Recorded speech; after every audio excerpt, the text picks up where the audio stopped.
this meeting. So what This I do meeting is, is being recorded. okay. Welcome to the Camp Constitution Report with your host, Hal Shurtleff. This show or this report is heard on our YouTube channel and our pragmatic page, as well as a number of platforms, including Spotify, Amazon, about half a dozen others. Brought to you by Camp Constitution, which, among other things, runs a week-long family camp. And this year's camp is coming up July 13th to the 18th. This would be our 17th annual camp. And at the Singing Hills Christian Camp and Conference Center in Plainfield, New Hampshire. We've got a great lineup of instructors, as we do every year. We have a ladies' retreat coming up in a few months, early May. And we actually have events around the region on a regular basis. To learn more, just visit our website, campconstitution.net. And today is President's Day. I prefer to call it Washington's birthday, although he was born on February 22nd. And we're very pleased to have a guest on, not Woodrow Wilson, though, Woodrow Johnston of the Revere Solutions. So Woodrow, tell us a little bit about yourself, your background, and then we can talk about your organization. Yeah, and also not Lyndon B. Johnson. It's actually Johnston with a T. Okay. I'm sorry about that. Thank you. No worries. There's Like the city, like the town in Pennsylvania, right? Is that Johnstown as well? I'm not familiar They with had the that town. terrible flood. Yeah, I think they had the terrible flood there about 100 plus years ago. Oh, okay. Yeah, no. That's funny though. No, yeah. Most people they see the first letter and the last letter, and then they kind of complete it in their head. Yeah. But yeah, no. But thanks for having me on, Hal. It's a pleasure to join you on President's Day. Yeah. So anyway, tell us a little bit of your background, what you got, where you're from and where you went to school, and what made you start an organization like this. Yeah, so I'm actually I was born and raised in just about the most liberal place imaginable, San Francisco, California. Wow.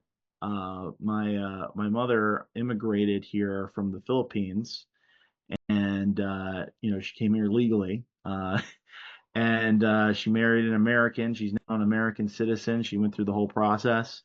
And I kind of just grew up thinking that the world was just very strange because it just seemed like things just didn't really make a lot of sense. And then when you venture outside of California, you realize that no, the world makes sense often, maybe not all the time. It just doesn't quite make sense here. So yeah, I've been to California a couple of times, and I've been to San Francisco. It's been about, well, maybe 12 years. At that point, it was still a beautiful city. Not politically, unfortunately, but I don't think it's that way anymore under the terrible leadership that we have in that city and state. Now, Revere Solutions is an organization. You work with trying to get people elected to public office. Now, especially those with they don't have lots of money or name recognition. I ran for office here in New Hampshire. I ran for county commissioner because I was asked to run, not because I was seeking office for the sake of seeking office. And I think I had about $1,000. I had a little bit of name recognition, although I'm not a native. I moved up here 4 years ago from another very liberal city, Boston. But I wrote a weekly column for the local newspaper, and people know me through Camp Constitution. I came in second in the primary, which I would have, if I had won, I would have won because the Republicans is a very Republican area. And I'm now currently running for an office, but I'm the only one running. I'm running unopposed for a budget committee. I'm already a member of the committee. I got in because it was a vacancy. And I do tell people that there are a lot of positions available. You don't have to necessarily run for mayor or governor. You can run for these other very important jobs that, if we don't run for them, other people will, and they may not have the same worldview we have. And New Hampshire is a different dynamic. You can actually run for state rep without a whole lot of money because there's 400 state reps and $100 a year is the pay. But I know if I lived in Boston. Well, when I do races around the country, and I think New Hampshire is kind of funny because I think it's the largest legislature in the country, larger than Congress, larger than any other state. And I used to joke whenever I would go to like national conventions where you have Republicans or conservatives from across the country gathering, and they say, "Oh, there's the New Hampshire delegation." I bet half of them are state reps. Yeah, yeah, yeah, yeah. That's So, right. no, it's one of those, it's one of those things where when you only have a couple thousand people voting in one election, you really can win just by just being a known person in the community or knocking on a few doors. That's right. That's right. Yeah. So I know in other places you do need a lot of money to run. So tell us, let's say that I'm living in Boston. I want to run for city councilor. What would advice you give me other than say move out of the Yeah, city? I was just about to say maybe move to a more conservative part of the country. I would say because and I don't know maybe if Boston municipal races are partisan or not. Some of They're them are. nonpartisan. They're Yeah, nonpartisan. Yeah, yeah, because then. But let's say, yeah, you're running it. I mean, honestly, I mean, there's a couple congressional races in New Hampshire that I think are winnable. you're right. Our press secretary ran for Congress there once. So She came close. yeah, The incumbent has a lot of money. His grandfather invented the chicken nugget. He's a far leftist. His voting record, and what I know you do opposition research. One of yep. the things that they really fail to bring out is Pappas's terrible voting record. Mhm. And it's easy to get. There's a lot of organizations that have the constitutional type voting record. So you can see he's like a 5 on a scale of 1 to 100. Sure. He's to the left of Lenin, but he Mhm. doesn't come across that way, except if you visit his website and he's endorsed by Planned Parenthood. And it's frustrating because he's not winning by a landslide. He's winning by a few thousand votes, mainly to low information voters. Mm. Let me. It's funny that you brought up your race. I'm looking at it right now. A gentleman named Steve Hodges looks like he won the primary. Yes, I kind of joke about it. I said I lost by I think about 1,500 votes. I want to recount, But he's from this area. He was the sheriff at one point. He's from Laconia and lives the next town over, so he's a hometown favorite. And I think that when I declared my candidacy, there was no one running, and I was asked to run because they figure you got to get someone running. I had 4 or 5 state reps ask me to run a state senator, and the next day he puts his name out there, and I thought, geez, I'm not going to beat this guy. And he obviously ended up beating me. And this time around, he ran unopposed. Yeah, I mean, people vote for a name they know most of the time, right? It's Yeah, name ID. yeah, This guy was sheriff, so he had presumably had spent money in previous campaigns. So you're not competing on this cycle; you're competing all the previous cycles of built up yeah. name ID. Plus, he was the sheriff. His name is on a bunch of stuff, right? So it's tough to compete against that. I don't know if was any money spent in this race. I had about $1,000 donated, so mostly it was signs and a couple of ads in the local newspaper. And that's Gotcha. about it. There were no debates. That just didn't. When it comes to not like down ballot like this, there's not a lot of excitement. Yeah. And I think a Did lot he of spend people any just money? missed. Do you What's know? Do that? you know if he spent any money? He had signs up. He may have. I had about I don't know 100 signs up. I had quite a few, and I had some prominent venue locations. But I think in his area. He lived closer to Laconia. He Mhm. had probably a lot more signs. And he probably didn't spend a whole lot more money than I did. I think it was Mhm. just name recognition more than anything. I mean, I did okay in my town and a Sure. couple of towns by, but I think where his town, which is the next town over in Laconia, which is just a little chunk of Just Laconia, he dominating probably there. did Yeah. much better, Yeah. And well, because here's the thing, right? This is actually, I would say, a pretty good example of how most races go in America. Yeah, A bunch of people kind of put their name in a hat, throw some signs out. I call this the lazy realtor method. yeah, No offense. Where most people they put a sign in front of your house, they put it on the MLS, which is the online database of all the houses that are for sale, and then they kind of pray that someone will buy the house. yeah, yeah, Signs are have like this overinflated like everyone thinks value. Yeah. that's what you got to buy, and that's usually a campaign that doesn't have very much money, just $1,000. They end up spending it Buy a all bunch of the time, signs. Yeah. and I think Yeah. it's the last thing you should buy. Uh, Yeah. I'm usually of the mind that um, let's cover everything else in our budget, and then we'll look at signs. Yeah. Interesting. Yeah. You Yeah. know, and I get it. It's just because it's what you see. You watch TV, you watch movies. Anytime there's someone running for office, they put a bunch of signs everywhere. Everyone else puts up a bunch of signs, so I guess I should put up a bunch of signs. And it's just really not anyone who's a sign is not targeted, right? You ran in a midterm and you ran in a primary, right? Yeah. So you have 100% of your population, right? In a midterm, probably only 30% of those people even vote, right? That's true. Yeah. And That's then right. half of those people are Republican, maybe. I don't know what the breakdown. You said there's more. So let's say it's 2/3, right? So now you're Yeah. down. It's closer to 60, almost 70%. Okay, so Of now course, there's a lot of independents too. So they yeah, swing either way too. yeah. So I mean, I would venture to guess that the actual amount of voters that can actually who will actually vote in this is probably like 10-15%, something really Yeah. small. Uh, and so when you put up a sign, the people who see it, it's a really expensive way to advertise to people who can't or won't or will never Mm, vote for you, right? that's interesting. Yeah. Yeah. There's so when on a but and this is why I'm really you mentioned earlier you recognizing that I work with candidates who are sometimes outgunned, outspent, and the reason why I'm able to do that is because I have to be really good at telling people to not buy things they want to buy. Yeah. Yeah. I say, oh, I really would like a koozie. Here's a koozie here. I'd like a nice T-shirt. We want to put signs everywhere. And I say, well, tell you what, what's your budget like? Because if you have an unlimited budget, sure. If you don't have an unlimited budget, which most people don't have an unlimited budget, let's focus on targeted voter contact. There's a small group of people who are going to decide this race. It's not just because, and so my preferred method, especially in a small race like this, is, a lot of door to door, Direct mail. direct mail, calling Yeah. them on the phone, text messages, emails if you can get it, because emails are mostly free.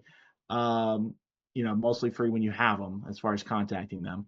And then, digital ads. I mean, we could target digital ads directly to these people, put them on a list where only they are seeing it, and everything should just be concentrated on this. So when I just look at this from a very bird's eye view, you needed about, I don't know, 1,000, 1,100 more people votes than you got to win.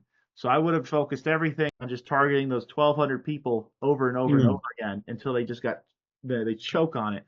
So sorry if I'm deconstructing your previous election. It's No, probably no, no. It's like I said, that was the first time I ran. yeah, And because it's somewhat rural, not door knocking can be a little challenging it because you is. get Yeah, driveways and people pull guns on you and things like that. So yeah. you don't see a lot of that. You do if you Laconia a little, it's a little different. And it was still the COVID was sort of over, but there were some people still apprehensive. But I think if I talk, and I did stop in, if I saw a Trump sign, for example, or a conservative Republican sign, I'd stopped in, knocked on the door, said hello, what have you. So at least, but I guess you could target your, like you say, 10 or 15%, and I could have actually probably visited some of those folks, not all of them, but some of them, and they got a few mailings, and they I see that assume I was was for. Guilford the more densely populated area, or Yes, it's a little more densely populated than Alton, Guilford. There was several towns, and then a little chunk of Laconia, which is the only city in the county. Uh, okay. Gotcha. Just for efficiency, you want to focus more on the more densely populated areas. yeah. But I mean, here's the thing. I mean, I've had similar challenges in rural areas. Yeah, you're right. In most, if you just show up, you walk on their property and walk all the way up their road, yeah, someone might just jump on you. Sometimes there's ways around that. Like I had a client who had like a truck and had a big Trump wrap on it, had a bunch of stuff on it. Clearly a guy who's driving up your driveway with a Trump thing is and if it's in a primary and the person's, a rural guy who's a Republican living in his, and he sees a guy in a Trump truck, he's not going to think, well, I better start shooting at this guy. Right, exactly. You're right. Right. If it was a Biden Harris, forget it. You're gonna get some shot. You're gonna get some buckshot heading your way. Yeah, but there's like, yeah, and phone calls and text messages. Those people have, everyone has a cell phone now. Um, and digital ads, they can see it on Facebook or on their Roku device or whatever they're using. So there's other ways to contact them, and mail. I mean, mail is, it's is expensive, and it's definitely not my favorite thing, but most Republican primary voters tend to be old, and as Mm. my and it's funny. I call my father on one of my focus groups. He's like, he's like 70 something years old, and Yeah. he loves his mail, loves checking the mail. Well, you have a beautiful young daughter. I saw that in your Yeah, face. You say, yeah, yeah. I got two of them. I've got four myself, but Four daughters, they're all grown now. 4 kids, or 4 daughters. Four daughters, one son, four daughters. Yeah, yeah. It's funny. I don't know if you've ever heard that that men who make a lot of girls apparently have very high testosterone. Is that it, huh? Okay, I won't argue with that. Yeah, right. That I guess like it's some sort of evolutionary thing where it's like if there's a man that has a lot of testosterone, he's providing and protecting his family. Okay, yeah. They just go, well, we don't really need any more of this. Yeah, that's it's great. It's great to be a dad, Yeah, and absolutely love yeah, it. and I do encourage homeschooling if you're, if 100%. you, Stuff yeah, that good for would you, not, man. if I was broke and homeless on the street, I would still homeschool. I would homeless school. That's it. That's right. Maybe that's another market. Starting a homeless school. That would still be better than the education, than the public and even private education we have in this country. Well, I tell people that not sending a child to a government school and doing nothing else, you're better than going to a government school. 100%. 100%. Because a lot of children learn by osmosis. I mean, look at the average child by the time they're 2 or 3 has a 2,000 word vocabulary, and they picked it up just through listening to their parents and their siblings, older siblings, and the people around them. I get, people say, oh, I don't think I'll do it good. I don't think I'll be a good teacher. And I always say, trust me, you will always do a better job than the government can. And it's so much easier today because there's so many resources. It's just like running for office. 50 years ago, you drove a sound truck and you mailed stuff out and had signs, and all that stuff might still be in it, but you have all the technology. You have YouTube, you have all of the social media, which you didn't have, so you can get more visibility in your community through all of the social media, which you didn't have 50, 30 or so years ago. Absolutely. Yeah, homeschool is a great thing. We don't regret it. Now, our children, my youngest is a third year nursing student at Liberty. So this notion that you have, and when they come to socialization, my children, they were active in their church group. My daughters all took dance, and they interacted with a lot of their, people their age. So the idea that there's no socialization, well, yeah, they don't have neck tattoos, they're not using drugs, and buying $500 pairs of sneakers. So Well, yeah, that's what's the socialization, right? I mean, like, oh, the schools, kids being turned into transsexuals, and that's it. Yeah, that's it. I live in Las Vegas. Before COVID, it felt like every month we were hearing about some teacher sleeping with a student, like every month. Oh yeah. Oh, Yeah, that's a regular yeah, routine. Yeah, yeah. and So or you have you know and the other way, like you have because of restorative justice. I don't know if you've heard of restorative justice, where where I guess you just can't like discipline the kids at all. So you had kids like literally beating up teachers, right? And it was oh bad, yeah. you know. Oh So yeah. I would never, yeah, and look, as someone who's been to public private school, I would never want to subject anyone to that. So why would I do Well, that? I went through the forced busing era in Boston, and it was like every day was like going into a war zone. So anyway, and And I think your more informed voters tend to come out of the homeschool community as well. You see, 100%, yeah. 100%. Yeah, so let me address this. You know that most voters are low information. They're not ideologically driven. What Mhm. would you say the average? I know you have to do it by, say, congressional district, but how many people, percentage-wise, would be ideologically motivated versus people who are, oh, she's good looking, he's handsome, he shook my hand. Do you know, can you work that figure? Is it something Sure. possible? Well, let me start off with it depends, right? It depends on the election. A primary is very different from a general. Geographically, things can be different depending on where you are in the country. There's places with higher turnout. There's places with lower turnout.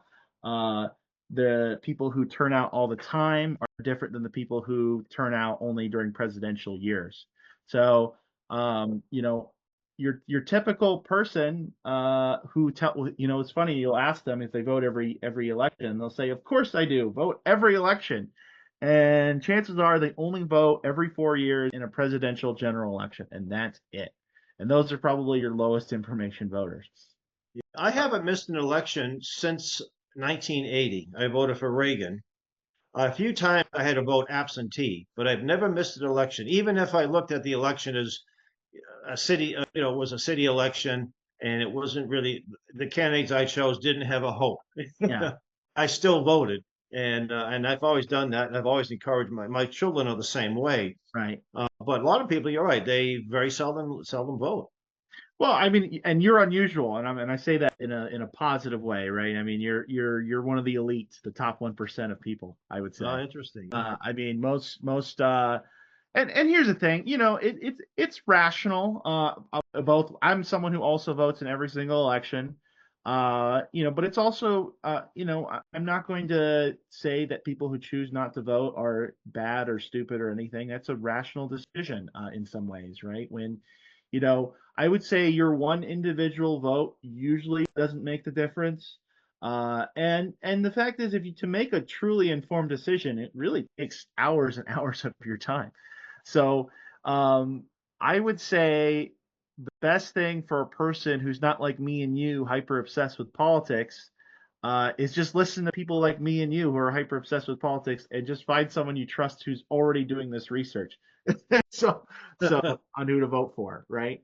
Well, Uh, I'm looking at their services here: polling, of course, peer-to-peer text messaging, public affairs, campaign management, video production. So you really do it all. Crisis management. I know when that little audio of Trump making that comment back in 16, I thought, oh, geez, this is how bad will this hurt him?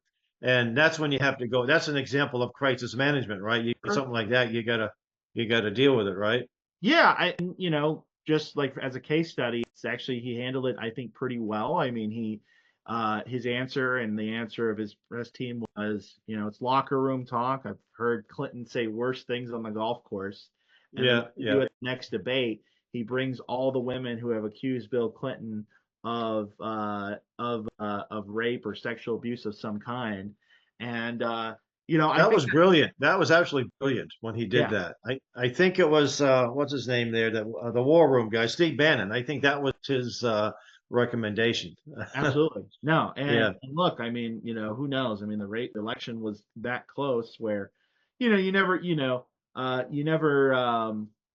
never know exactly what flipped people, but I think that at that point, like it was such a, there was already so much stuff being thrown at Trump that I remember talking to people who were already like anti-Trump and yeah, already never going to vote for him, and they were like, and a lot of people were saying, oh yeah, this is gonna end him. But then I talked to someone who was like, I think one of the most honest Democrats I know, and he was just like, I don't know. I don't know why this is the straw that broke the camel's back. What's this? Why is this worse than anything else he's ever said? From their perspective, like right, it's exactly. like Yeah, it's yeah. not that bad. And then I said, and then I kind of like said, but let's be honest, we've all probably said something like that between us guys, right? I did hear a great comeback. It said, "Hey, we're not voting for the Sunday school teacher. We're voting for the president." Right, So 100%. you, if your Sunday school teacher says something like that, you probably wouldn't want him to teach your children. But President of the United States, You want someone with moral character, of course, and if he was still doing that stuff, I'd have an issue. But that was a long time ago. So Well, I mean, look, everyone says how classy and polite Obama is, but then look at what the stuff he did to our country, and it was terrible. So, exactly, yeah, exactly. would I rather have a guy who's a mean son of a bitch but makes our country better, or a guy who's really nice and polite? I mean, Jimmy Carter is a perfect example.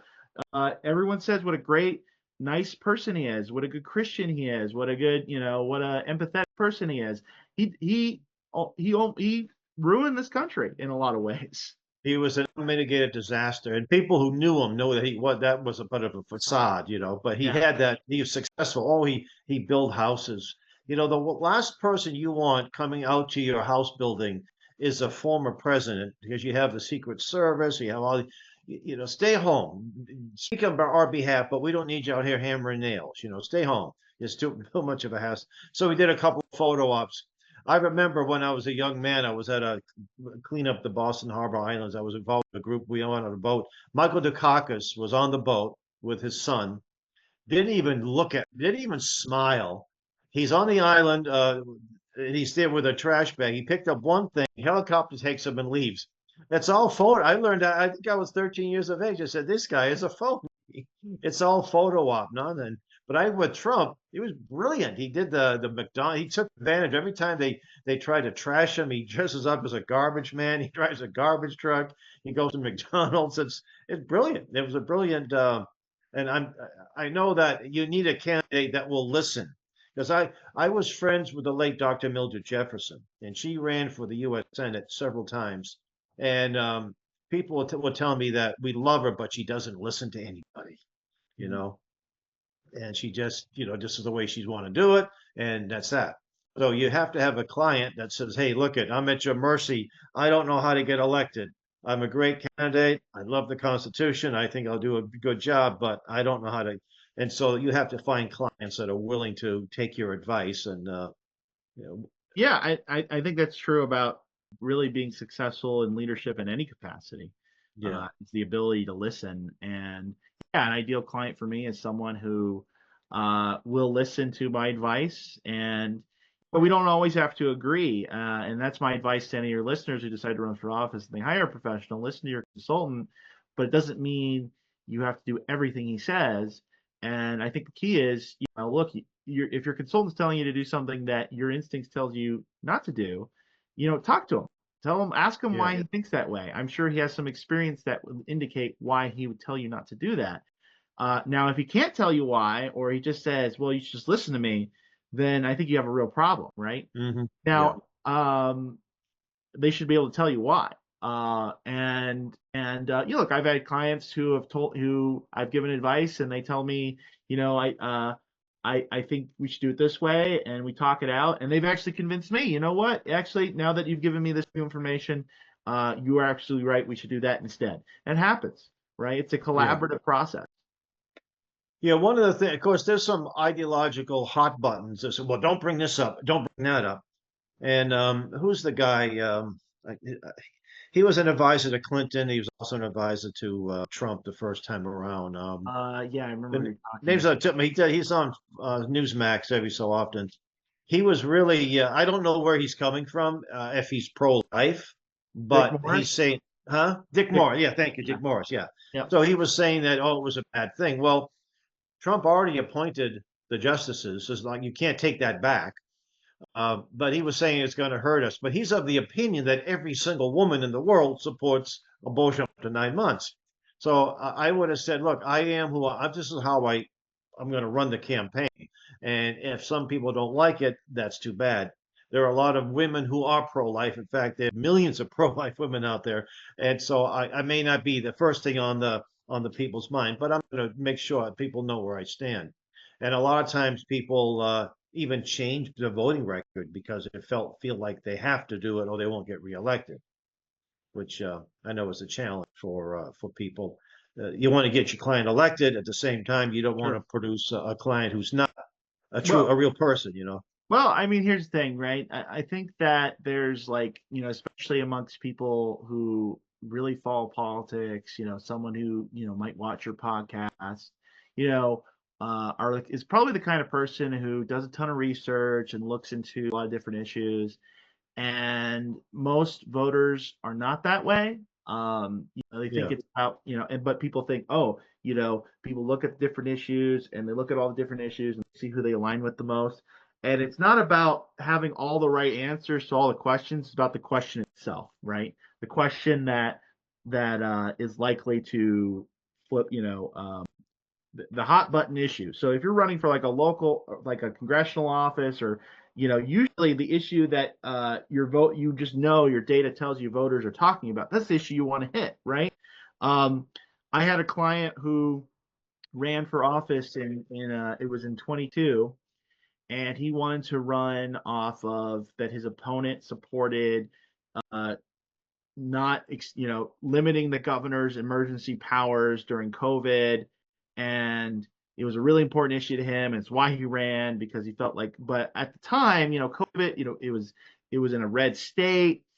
What the shutdown wasn't as bad there as it was in other places. It was at that point, in 22, it was starting to become old news. And it was also just kind of a nerdy issue, like limiting emergency powers. It's like a really, I mean, it got, you and I understand what that means, right? But Right. Yeah. but most people are like, that's nerdy. I don't, who cares about that, right? So what he campaigned on was what our data showed, and what was happened to be on Fox News a lot at the time was that that his opponent had voted to put uh, you know men and girls sports, allow men and girls Oh. sports. Uh-huh. Yeah. And that was just more of a hot button issue, a more motivating issue than limiting the governor's emergency powers. I mean, and I didn't tell him to change his position, and I wouldn't tell him to do that. I just told Yeah. it, and he agreed that that was ridiculous. And I said, but that's what we need to campaign on. And that you got to understand that when you run for office, it's not about just what you want. It's about it's about what your voters care about, right? So you got to Right. campaign on those things. And the other thing, and that's basically what his whole campaign was about how his opponent, voted to allow men and girls sports. And he said he was starting to get complaints that he was talking about it too much. And I Hmm. said, good. That means we Good. talked about it the right. If we didn't hear that back, I'd be worried. Right. Because Exactly. Yeah. often a campaign has such a limited budget. I mean, even like $100,000, which seems like a lot of money, is not that much. You can't afford to hit every single message. You can usually only hit one. That's right. Yeah.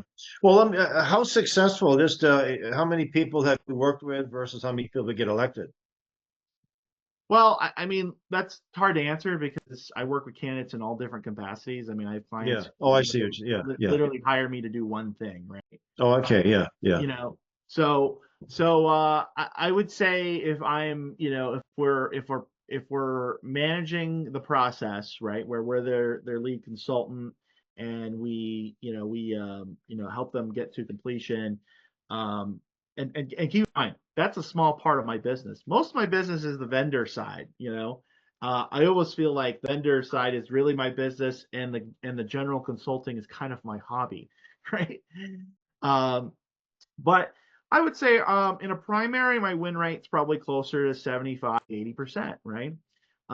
In a general, it's like 55, right? And that's because sometimes we win primaries in races where the candidate is not, it's just the demographics aren't there. And Yeah. just Yeah. want to run a Republican because we want to give people a choice. Or you have people, and a lot of times, in some races, you could do everything right, and because of the national wave, national trend, Sure. Yeah. Yeah. you know, it It's it be out of your hands, in other words, beyond the control of the local. yeah, especially when you're Yeah. down ballot, right? Sometimes, especially when you're down ballot in a presidential year, sometimes your fate is with the president. Sometimes, Right. Yeah. Coattail. They call it the coattail yeah. effect, which So is so why I thought we should have got more Republicans elected, with Trump winning all these swing states. Yet he still lost. I mean, we still lost. We only gained a few seats in the House. Well, it's funny. So Nevada is like a perfect case study for that, because Trump won Nevada, and we lost three congressional seats that I think were winnable. We didn't really do well in the legislature. And I'll tell you point blank, the reason why that is almost all the nominees um, who lost their races, even though Trump won their districts or came close, didn't embrace Trump. They tried their people told them, oh, or they believe that Trump would hurt them. So, Yeah, so they try to distance themselves from them. I mean, that's I interesting. was watching people go into the ballot booth and going, oh, yeah, I'm only voting for Trump because all these other people don't even support him. Yep, that's right. So, Yep. and I have like a pretty good case study. We had a candidate um, who was more moderate, who was very skittish of his support of Trump. And that's the thing. I think the biggest misconception in politics, I would say, is that you have to be a moderate to win a like a tougher district. Hmm. And that's just not the case. I mean, it's just not true. Uh, the messaging might be, there's nuance with messaging, but just because you're very conservative Republican doesn't mean you can't win a district that's R+1, D+1. Uh, Yep. and it's happened. It does happen if you run a good disciplined campaign. Um, but it's just a matter of, like I guess the conclusion I'm trying to say is that just because you're a moderate Republican doesn't mean you're a pragmatic Republican who loves to win. Interesting. New Hampshire, the incumbent stepped down for governor, who won by a big margin. Mhm. Moderate Republican. Now he comes up. He sounds more Trumpian now than he ever was. Right. So Kelly Ayotte ran for governor. She won the primary pretty handily. She was the former U.S. senator. I think she served one term. She came out against Trump in 16, Right. and it was a result of that message that was the hot mic. And now she became a Trumper. They were trying to use that against her, but she didn't dare go against Trump this time, and she won by a comfortable margin. Hmm. The Democrat ran a terrible candidate anyway, but she won, and she's, I think, doing a pretty decent job. But what's interesting in New Hampshire, we got 21 new Republicans elected. Hmm. Uh, so we flipped 21 seats, 2 seats in the Senate. Now we have super majority there, but we still can't get people at the federal level elected. This is what some doesn't make sense to me. So maybe you know what? During the campaign season, I have some. I have some a friend of mine who's going to be running again. She's running for the same seat that Caroline Levitt should have won. I'll have her reach out to you. I think it might be able to big help to you. So hey, we We'll got a talk. few minutes left. So how can people get a hold of you or get learn more about your services and maybe some of the things you've written? There was something like 10. Did you write an article, 10 to 1 or? Yeah, I have, my record. It was actually a Secretary of State's race in a primary, and our opponent had spent 10 times as much money as we did, and we Wow. still won. Um, and that's like I've actually done that twice. My other one was a judicial race here in Clark County, so Oh, it that's can be great. done if you are just very hyper focused and efficient with your messaging. If we had done what that one particular candidate wanted to do with, there's a very small budget. She had $20,000. Her opponent had $200,000. Wow. He wanted to spend it all on signs. Her opponent was spending all his money on signs. Yeah. I said, no, we are spending nothing on signs. Oh, We are good for doing you. digital Yeah. ads, text messages, robocalls, and that is it. and Wow. and that's what we did. And that, so I love that judicial race I'm talking about was great because at the time too, our data was showing that people were more inclined to vote for a female judge over a male judge. But our Really? opponent, his name was Terry, which is kind of an androgynous sounding name, and could be a woman. uh, I think he was going by Terry. I think his real name was Terrence, but he was going by Terry. Right. The nickname. Yeah. Yeah. Yeah, because for which was smart of him, but he was very strategic to not put his picture on anything, which is what I Oh, would really? if I were him. Of course, my candidate was a very attractive female woman. Female woman. It's like machine. Female. Well, these days you have to be a little more specific, don't I you? have to be specific, right? Yeah. She was a woman, And we made sure we just put we didn't have to say anything bad about them. We just put their pictures side by side. Uh-huh. you know, and that worked great. I mean, and we won Wow. pretty handily, and she's actually up for re-election next year. Uh, and hopefully she'll be, God willing for her, that she won't have an opponent. But That's uh, good. That's good. so anyway, but yeah, I'm sorry, did I go off track? What did you did? Oh, no, I was just asking for the viewers and listeners for how they could reach out to you. I had your website up here a second ago, but Sure. uh, so Yeah, your website, Revere. reveresolutions.com, or you can go to tacticalcampaigns.com. And there's also, you can find me on LinkedIn, Woodrow Johnston, or you can find me on Twitter. I'm Liberty Woody, or X. I'm sorry. And yeah, looking forward to talking to anyone who needs any help running for office. Well, thank you. Thanks for being on. And folks, you've been listening to the Camp Constitution Report with your host, Hal Shurtleff. And until next time, may God richly bless you.